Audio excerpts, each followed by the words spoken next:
മാതാവ് ദൈവമല്ല. യഥാർത്ഥത്തിൽ ദൈവത്തിനും മനുഷ്യർക്കുള്ള ഏക മധ്യസ്ഥൻ യേശുക്രിസ്തുവാണ്. നമുക്ക് വേണ്ടി, പാപികൾക്ക് വേണ്ടി മരിച്ചത് യേശുക്രിസ്തുവാണ്. ഇനി മാതാവ് സഹരക്ഷക എന്ന് പറഞ്ഞു കഴിഞ്ഞാൽ 90% ഈശോയ്ക്ക്, 10% മാതാവിനോ? മാതാവല്ല നമുക്ക് വേണ്ടി കുരിശിൽ മരിച്ചത്, യേശുക്രിസ്തുവാണ് കുരിശിൽ മരിച്ചത്. ആകാശത്തിന് കീഴെ മനുഷ്യരക്ഷയ്ക്ക് വേണ്ടി മറ്റൊരു നാമവും നൽകപ്പെട്ടിട്ടില്ല. അതിൽ വെള്ളം ചേർക്കരുത്. അതുകൊണ്ട് യേശുക്രിസ്തു വഴിയാണ് നമുക്ക് രക്ഷ. ഇത് നമ്മൾ ഏറ്റുപറയണം. മാതാവ് ദൈവമല്ല. അപ്പൊ അതാണ്, മാതാവിനെ ദൈവത്തെ പോലെ ആക്കുന്ന ഒരു രീതി സഭയിലെ കണ്ടു തുടങ്ങി. അതുകൊണ്ടാണ് ഇപ്പോ ലയോ 14 പാപ്പ അടിവരയിട്ട് പറഞ്ഞു DDF, അത് ഡെക്കാസ്റ്ററി for the doctrine of the faith. അതിലൂടെ ഈ ഒരു തിരുവെഴുത്ത്, അത് സഭയുടെ ഡോക്ട്രിൻ ക്രിസ്റ്റോളജിയുമായിട്ട് ബന്ധപ്പെട്ട ഒരു കാര്യമാണ്. അപ്പൊ പലർക്കും അത് മനസ്സിലായി. ഇന്നലെ ഒരാൾ ഓടി വന്നിട്ട് പറയാണ്, അച്ഛാ ഇതെന്താണ്, എന്റെ മാതാവിന്റെ മധ്യസ്ഥയാണ്, അയ്യോ ഇതൊക്കെ കേൾക്കും എനിക്കാകെ ഇത് സങ്കടമായി, മാതാവ് മധ്യസ്ഥയല്ലേ എന്നൊക്കെ പറഞ്ഞു. അപ്പോ ഇത് യഥാർത്ഥത്തിൽ ദൈവത്തിനും മനുഷ്യർക്കുള്ള ഏക മധ്യസ്ഥൻ യേശുക്രിസ്തുവാണ്. നമുക്ക് വേണ്ടി, പാപികൾക്ക് വേണ്ടി മരിച്ചത് യേശുക്രിസ്തുവാണ്.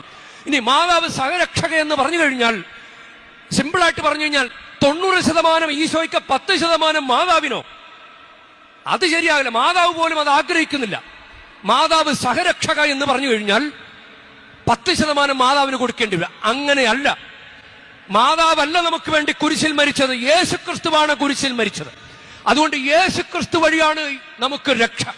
ഇത് നമ്മൾ ഏറ്റുപറയണം. ഇത് മാതാവ് ഏറ്റുപറഞ്ഞിട്ടുണ്ട് കുരിശിൻ ചുവട്ടിൽ നിന്നുകൊണ്ട്. ആകാശത്തിന് കീഴെ മനുഷ്യരക്ഷയ്ക്ക് വേണ്ടി മറ്റൊരു നാമവും നൽകപ്പെട്ടിട്ടില്ല എന്ന് നീ പറയണം, നീ പ്രഘോഷിക്കണം. നിനക്ക് ഇത് ഏറ്റുപറയാൻ വേറൊരു ചാൻസ്.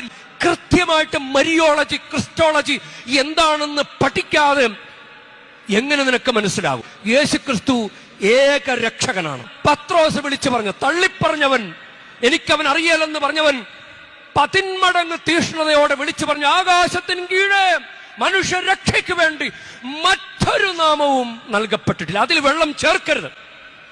നമ്മൾ മാതാവിന് കുറച്ച് സ്ഥാനം കൊടുത്തു കഴിഞ്ഞാൽ യേശുക്രിസ്തു ഏകരക്ഷകൻ എന്ന കാര്യത്തിൽ നമ്മൾ വെള്ളം ചേർക്കുകയാണ്. നമ്മൾ ദുരാചാരങ്ങളുടെ പുറകെ പോയാൽ ആ വസ്തുക്കളിലും രക്ഷയുണ്ടെന്ന് നമ്മൾ പറഞ്ഞു കഴിഞ്ഞാൽ യേശുക്രിസ്തു ഏകരക്ഷകൻ എന്ന കാര്യത്തിൽ നമ്മൾ വെള്ളം ചേർക്കുകയാണ്. അതാണ് ഈ പ്രവണത വന്നതുകൊണ്ടാണ് ഇപ്പോ ഇങ്ങനെ ഒരു ഡോക്യുമെന്റ് നമുക്ക് തന്നിരിക്കുന്നത്. അതുകൊണ്ട് നമ്മളത് പഠിച്ചേ പറ്റൂ, നമ്മളത് വിശ്വസിച്ചേ പറ്റൂ, നമ്മളത് പ്രഘോഷിച്ചേ പറ്റൂ. കാരണം നമ്മൾ കർത്താവിനെ അറിഞ്ഞവരാണ്. അറിഞ്ഞവർക്ക് ഇനി പിന്നോക്കം പോകാൻ പറ്റുകയില്ല. ഇത് കർത്താവ്, നമ്മുടെ യേശുക്രിസ്തു നമ്മുടെ കർത്താവായിരിക്കുന്നതിന് വേണ്ടിയിട്ടാണ്. നിനക്ക് കർത്താവ് നിന്റെ കർത്താവാകണോ? നിനക്ക് കർത്താവിനും വേണം വേറെ ദുരാചാരങ്ങളും മറ്റു കാര്യങ്ങളും കൂടെ പിടിക്കണോ? നിനക്ക് കർത്താവിന്റെ അധികാരത്തിലും കർത്താവിന്റെ അനുഗ്രഹങ്ങൾ അത് നിനക്ക് വേണമെങ്കിൽ നീ വേറെ ഒന്നിനെയും കൂട്ടുപിടിക്കരുത്.